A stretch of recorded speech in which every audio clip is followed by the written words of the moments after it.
Durante uma grande campanha na cidade de Oakland, na Califórnia, em 1922, Aimee Semple McPherson foi inspirada a chamar sua mensagem de quadrangular, através de uma pregação sobre a visão do profeta Ezequiel dos 4 querubins com 4 rostos, que simbolizavam o quádruplo ministério de Jesus Cristo, o Salvador, o batizador com o Espírito Santo, o grande médico e o rei que há de voltar para arrebatar a sua igreja. Sua mensagem nunca mudou, mas recebeu nova ênfase quando ela começou a proclamá-la com o nome dado por Deus: Evangelho Quadrangular.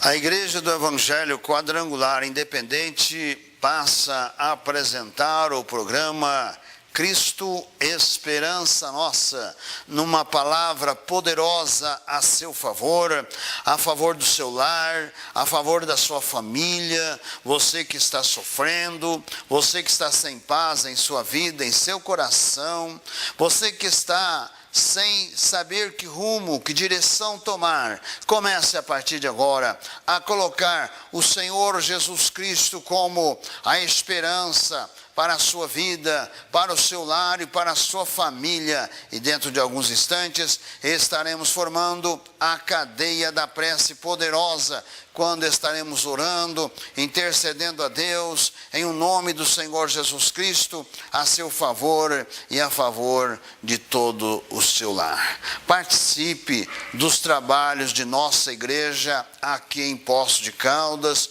O nosso endereço está na sua tela. Você poderá participar nos horários que estão sendo exibidos. Você poderá participar para receber a bênção de Deus. Nós teremos no próximo dia 31, nós teremos o nosso culto de passagem de ano, que estará sendo iniciado às 22 horas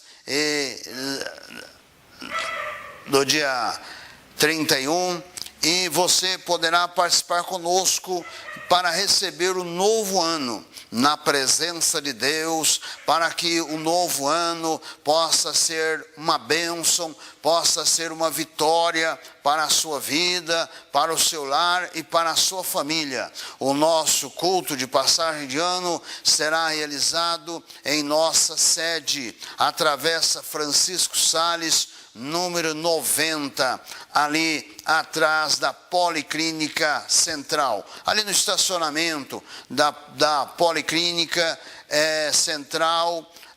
Você ali está a nossa sede da Igreja Quadrangular Independente, e você poderá ali estar conosco, participando no dia 31, a partir das 22 horas, deste culto de passagem de ano, quando estaremos orando e recebendo um novo ano na presença do Deus Todo-Poderoso. Venha estar conosco. Nós estamos aí na última semana do ano, um ano em que precisamos estar repensando muitas coisas, um ano que precisamos estar e nos colocar diante da presença desse Deus glorioso, para que tenhamos um encerramento de ano na bênção de Deus e possamos, como já falei, receber um novo ano na presença de Deus. E você que me assiste durante todo o ano, ou talvez hoje você está me assistindo pela primeira vez, venha participar conosco no dia 31, 22 horas, Travessa Francisco Sales, número 90, ali no estacionamento da Policlínica Central.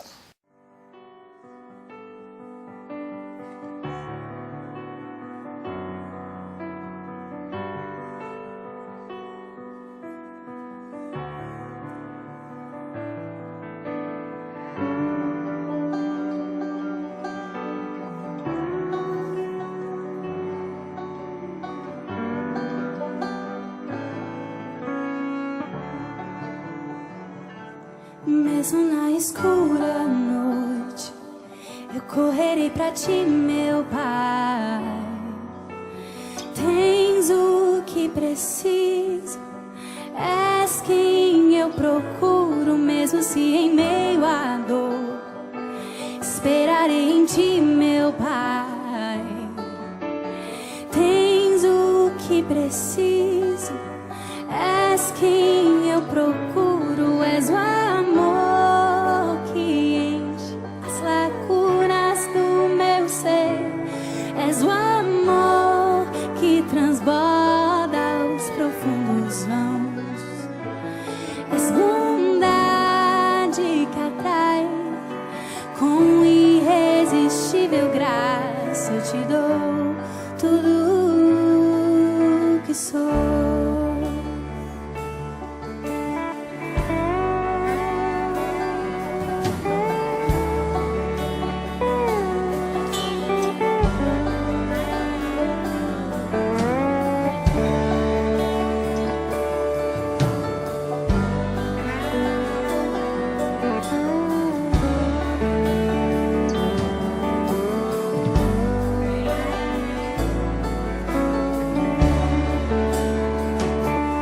Mesmo na escura noite, eu correrei pra ti, meu Pai. Tens o que preciso, és quem eu procuro, mesmo se em meio à dor. Esperarei em ti, meu Pai. Tens o que preciso, és quem eu procuro, és amor que enche as lacunas do meu ser, és o amor que transborda os profundos vãos, és bondade que atrai, com irresistível graça eu te dou tudo que sou, és o amor que enche as lacunas do meu ser, és o amor que transborda os profundos vãos, és bondade que atrai, com irresistível graça eu te dou tudo que sou. Eu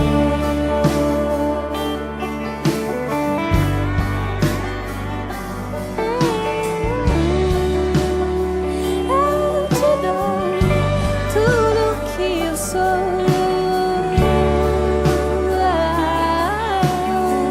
Eu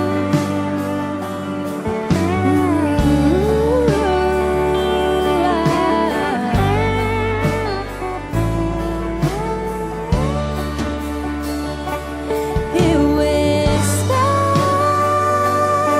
em ti. Eu espero em ti. Eu espero em ti. E te dou tudo que sou. Eu espero. No Evangelho de Mateus, capítulo 16, do versos 13 ao 20, nos é relatado sobre a confissão de Pedro e que nos diz: e chegando Jesus às partes de Cesareia de Filipe, interrogou os seus discípulos dizendo: quem dizem os homens ser o Filho do Homem?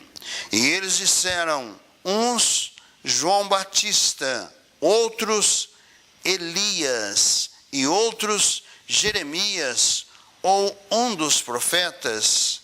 Disse-lhes ele: e vós, quem dizeis que eu sou? E Simão Pedro, respondendo, disse: tu és o Cristo, o Filho do Deus vivo. E Jesus respondendo disse-lhe: bem-aventurado és tu, Simão Bar-Jonas, porque não foi carne e sangue quem te revelou, mas meu Pai que está nos céus. pois também eu te digo que tu és Pedro, e sobre esta pedra edificarei a minha igreja, e as portas do inferno não prevalecerão contra ela. E eu te darei as chaves do reino dos céus, e tudo o que ligares na terra será ligado nos céus, e tudo o que desligares na terra será desligado nos céus. Então mandou aos seus discípulos que a ninguém dissessem que ele era o Cristo. Esta passagem dessa confissão de Pedro a respeito de Cristo, nós vemos também que, pela opinião do povo, no caso dos judeus, é que os discípulos haviam obtido informação a respeito de quem era Jesus. Então, a opinião pública era que Jesus era um dos profetas. Jesus era também o próprio João Batista, que havia sido degolado a pedido da filha de Herodias. Nós vemos que a concepção de vivos com mortos não é tão recente. Os judeus, eles também têm a parte ocultista. A cabala judaica é muito procurada por muitos artistas, pessoas de posição social alta, buscam na cabala judaica, buscam informações. Nos é mostrado aqui que este conceito entre os judeus a respeito do Cristo que agora estava vivo, poderia ser um desses mortos.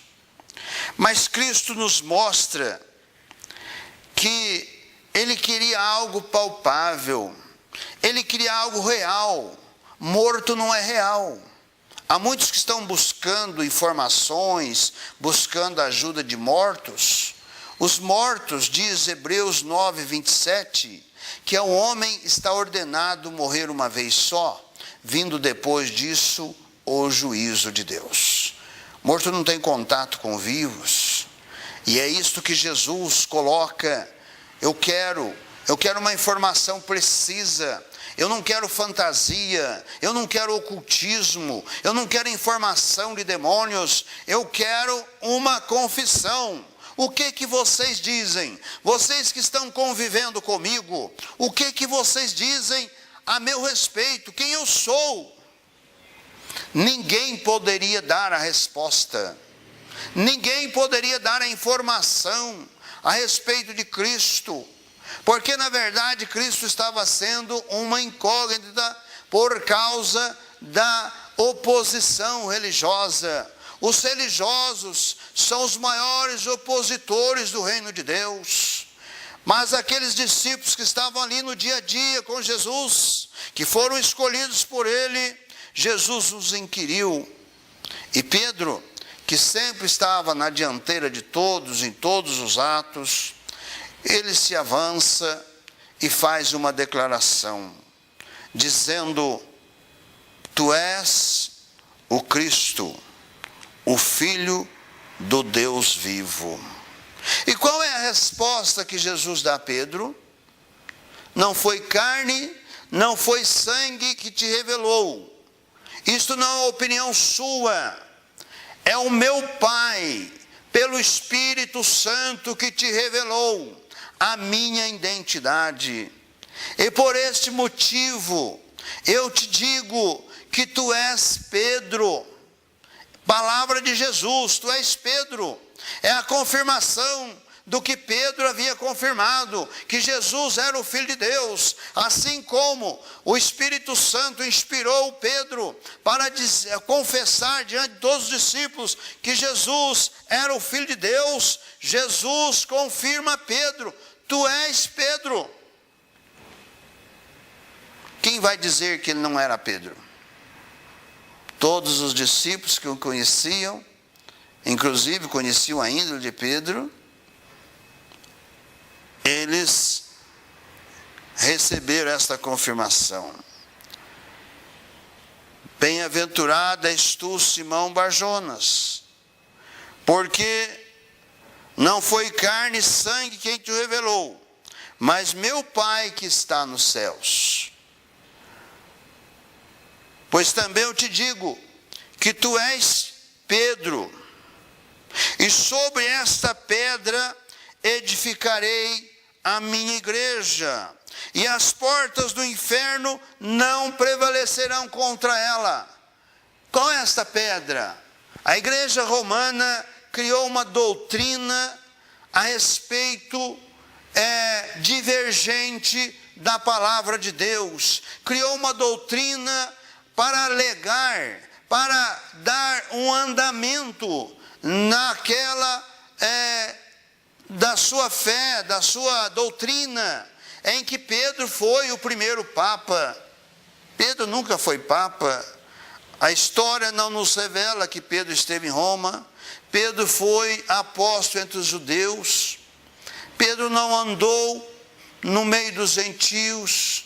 Não há confirmação que Pedro esteve em Roma.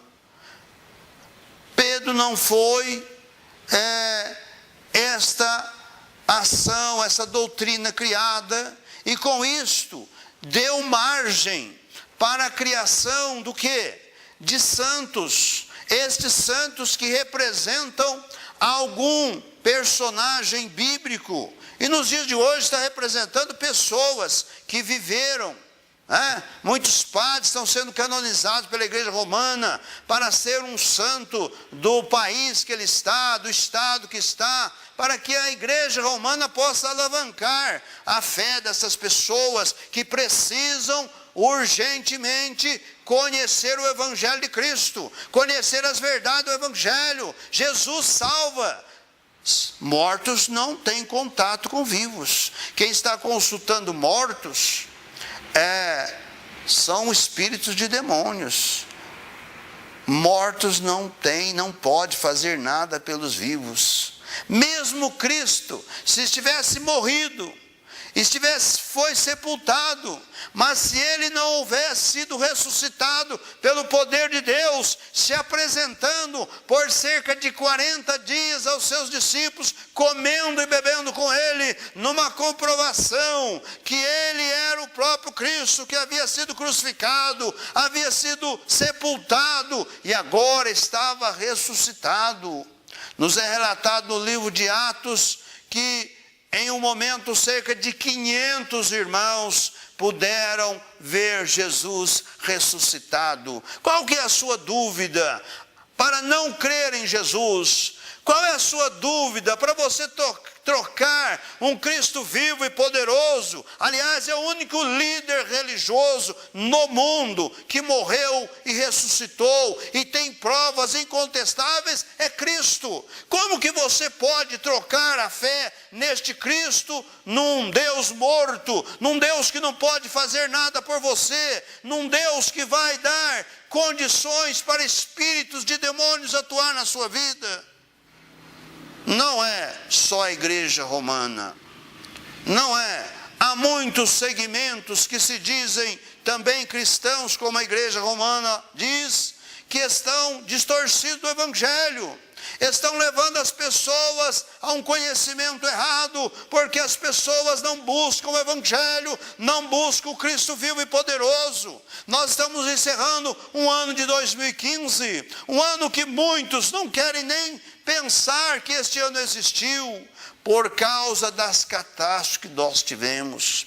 E eu posso aqui afirmar e dizer que muitos segmentos cristãos desse país deram apoio para aquele projeto, para aquele apoio socialista que é contrário a Deus, que é contrário à palavra de Deus, que é contrário ao Evangelho de Cristo. Estes receberam apoio destes que deixaram a palavra de lado, deixaram as verdades do Evangelho de lado e abraçaram uma ação política que trouxe um dano irreparável para toda a nação. Você que crê em Cristo, você que professa o nome de Cristo, você não pode lutar contra você mesmo. Igreja de Cristo não é quatro paredes, Igreja de Cristo não é organização religiosa, não é comunidade religiosa. Igreja de Cristo é você que é um salvo, é uma salva, você que um dia se arrependeu dos seus pecados e creu e aceitou que Jesus fez uma obra no seu lugar.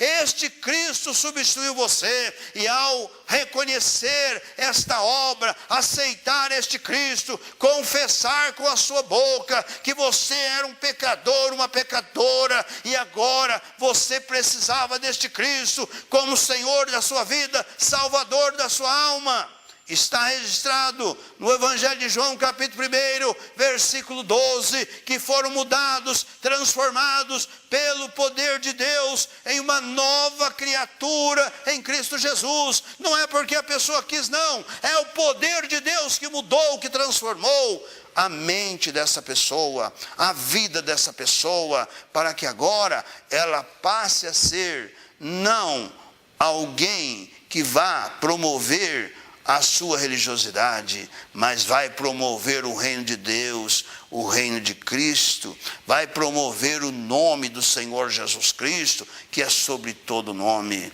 Você não acha que é bem viável você abandonar todas as suas crenças e se abraçar a Cristo, que é vivo e poderoso e tem poder para perdoar os teus pecados? Nenhum líder religioso, nenhuma religião tem poder de perdoar pecado de quem quer que seja. Nenhuma autoridade religiosa tem poder para perdoar pecado, só mesmo Jesus. Ele pagou o preço do pecado, por isso ele pode perdoar os seus pecados. Assim como Jesus afirma que Pedro, que é Pedro, também ele diz: sobre esta pedra edificarei a minha igreja, e as portas do inferno não prevalecerão contra ela.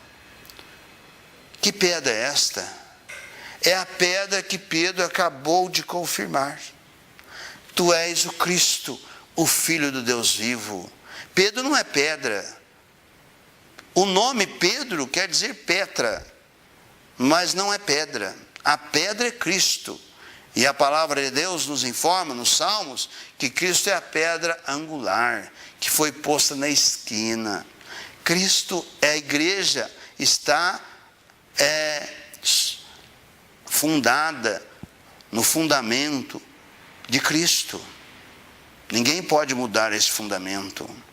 Então, para aqueles que não se interessam pelo Evangelho, pela palavra de Deus, são enganados, são ludibriados. Nós esperamos que este encerramento de ano 2015, não adianta lamentar, mas eu creio que tudo isso que está acontecendo, e aconteceu, e está havendo uma mudança para melhor, e vai haver, eu considero uma coisa: por que não foi implantado o comunismo neste país, sendo que foi buscado o apoio na América Latina para os demais países socialistas? O dinheiro nosso, que era para ser investido aqui, foi investido lá fora, para manter uma estrutura de um comunismo, mas não houve sucesso e não haverá sucesso, porque hoje neste país tem um povo que clama a Deus, tem um povo que busca a Deus, e por este motivo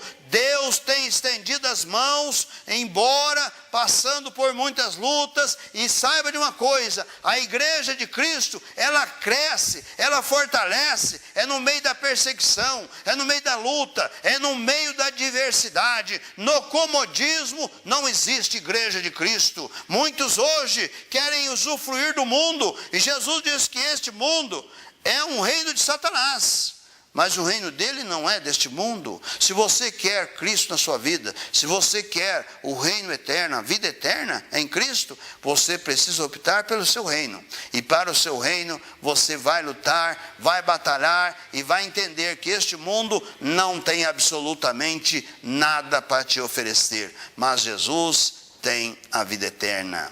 Pedro recebeu as chaves porque no capítulo 2 de Atos, Pedro fez a primeira pregação da igreja.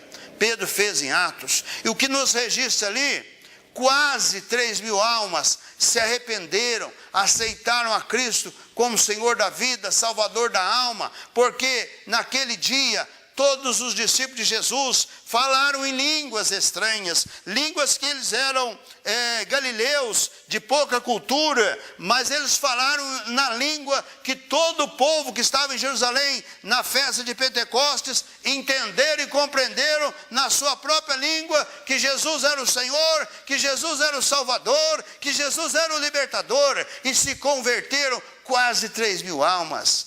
Pedro, no capítulo 10 de Atos, ele adentra na casa do gentil Cornélio, prega para Cornélio, a sua família, os seus amigos, todos os seus convidados, e ali na casa do gentil Cornélio acontece o mesmo fato que ocorreu no dia de Pentecostes. Ou seja, não há acepção de pessoas, não há judeus, não há gentios, todos estão com a porta da graça aberta para aqueles que aceitam Jesus serem salvos em Jesus Cristo. Feche os seus olhos, forme comigo a cadeia da prece poderosa. Quero orar com você agora. Esteja onde você estiver, abra o seu coração, peça o perdão dos seus pecados, se reconcilie com Cristo, renuncie às suas práticas religiosas e abrace a fé no Senhor Jesus. Senhor Jesus, de todo poder, Senhor, de toda graça, no teu santo nome, ó Cristo amado, juntamente com este homem, esta mulher, este moço, esta moça, esse adolescente, esta criança, Senhor, que ouve essa tua palavra, que crê nessa tua palavra, toca por sobre essas vidas agora, remove barreiras, remove empecilhos, toda obra de feitiçaria, de macumbaria, toda prendedura desta mente, na facção religiosa, nos rudimentos religiosos, eu estou ordenando, sejam desfeitos, sejam quebrados agora, que este coração, esta vida, se volte agora para o nome glorioso do Senhor Jesus. Abraça esta fé para ser uma vida vitoriosa, para ter, Senhor, a certeza, a convicção da sua salvação, da vida eterna que há em Cristo Jesus. Toca, Senhor Jesus, sobre as autoridades constituídas, Senhor, desta cidade, desse estado de Minas Gerais, desta nação brasileira. Remove as obras de feitiçaria, remove as obras de macumbaria, remove, Senhor, toda a sorte de males que advém sobre essa nação, serão desfeitos, quebrados, em nome do Senhor Jesus. Haja a tua bênção, haja a tua vitória.